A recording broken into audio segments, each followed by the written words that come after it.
If you live with a chronic illness, you probably already know this, but most of the work happens in ways that nobody sees.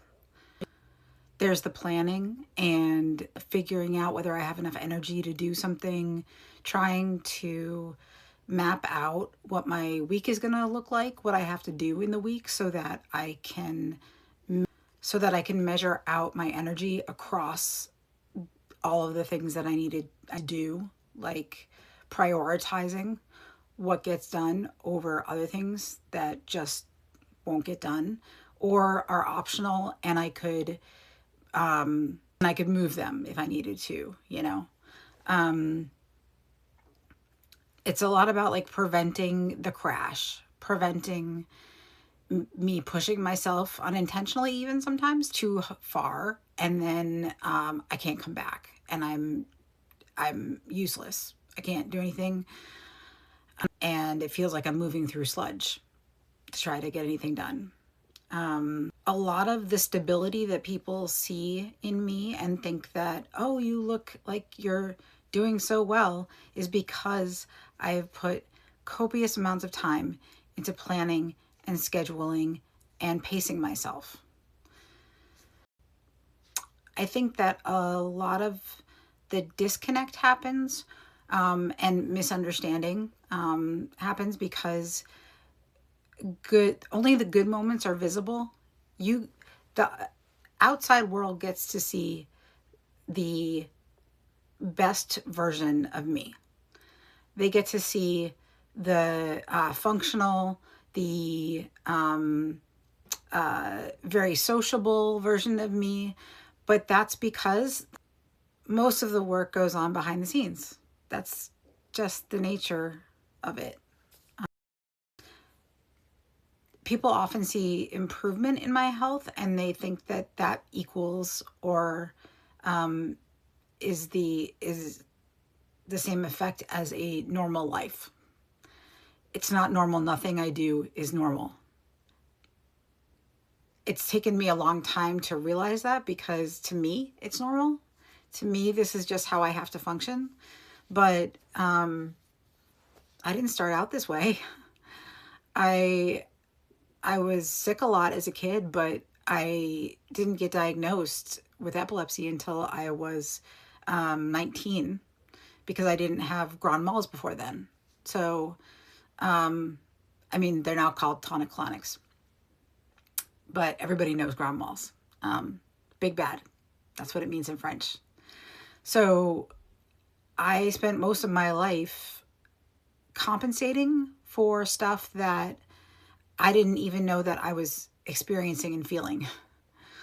There was so much energy that I put into making sure I was presentable and I looked okay and I didn't seem like I was having trouble thinking, or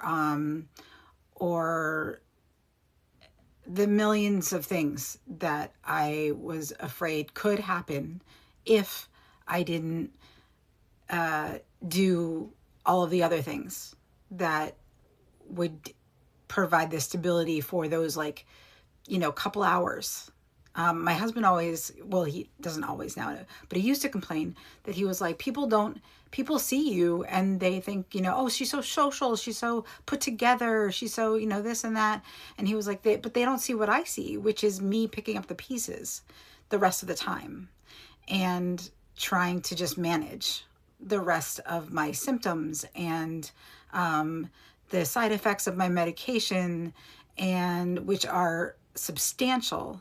And I'm very grateful that I'm not on the same amount of seizure medication anymore, but the amount that I was on for decades produced a fog and an exhaustion level that people who aren't on those medications, they don't get. There's no way you can understand, because I'm not on that level of medication anymore. And the only way that I realized how bad it was because I used to be on that amount of meds. So I get it.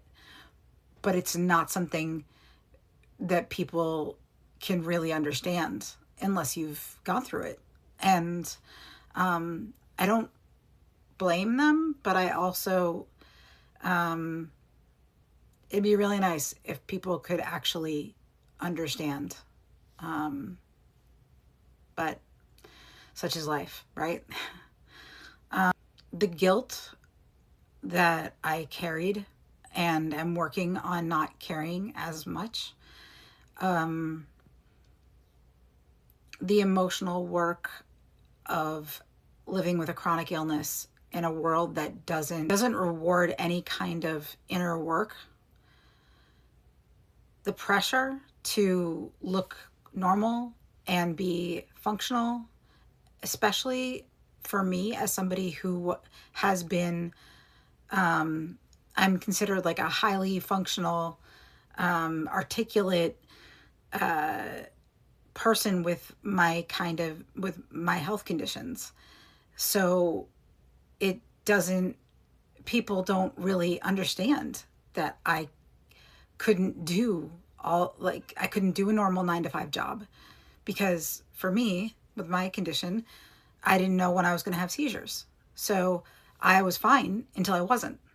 And then I had to pick up the pieces after that. So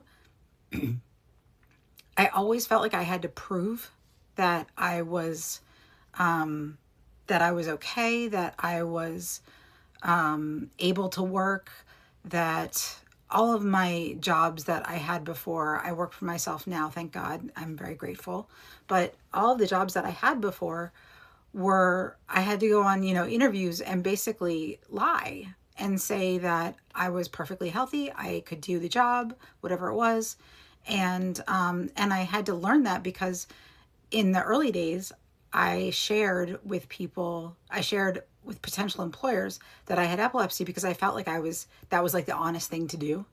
And instead, I didn't get jobs that I was perfectly qualified for, because employers were freaked out. And not being able to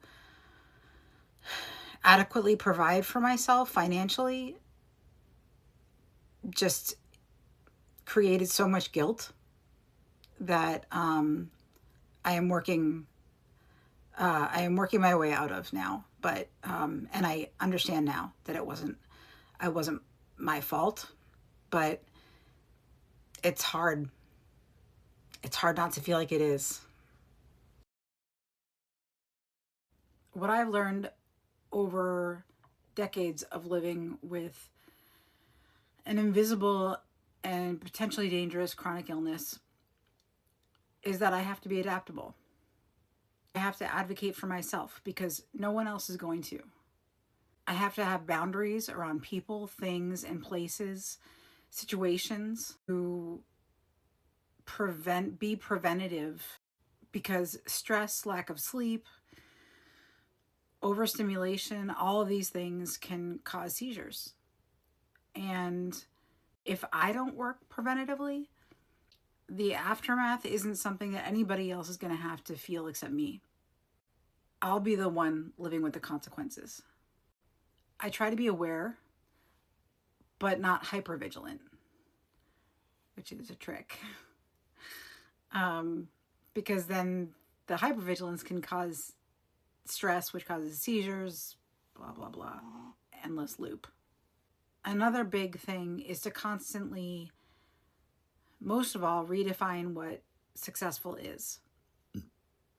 It's not what I thought it was when I was 20 and the world was my oyster. Because it wasn't even then. When I was 19, I was diagnosed officially, and then I started getting put on meds, and I was halfway through my college experience. So I had a moment of being a normal college kid, and then it was all ripped out from under me. So some days success is getting out of bed. And I'm not kidding. I mean, most important is to redefine what success is for you, not for anybody else. I think that's one of the biggest things that has helped me the most over time is to not have unrealistic, for me, expectations, not for anybody else, because my definition has to be different in order for me to survive. And some days the bar has got to be really, really low. Some days it has to be, I got out of bed, I did the dishes, I fed the cat. So if you're living with a chronic illness too, I'd be really curious to hear what parts of your illness living in your life people don't see. This is a place to have discussions, and I want to have more of them with you. So I hope to see you soon.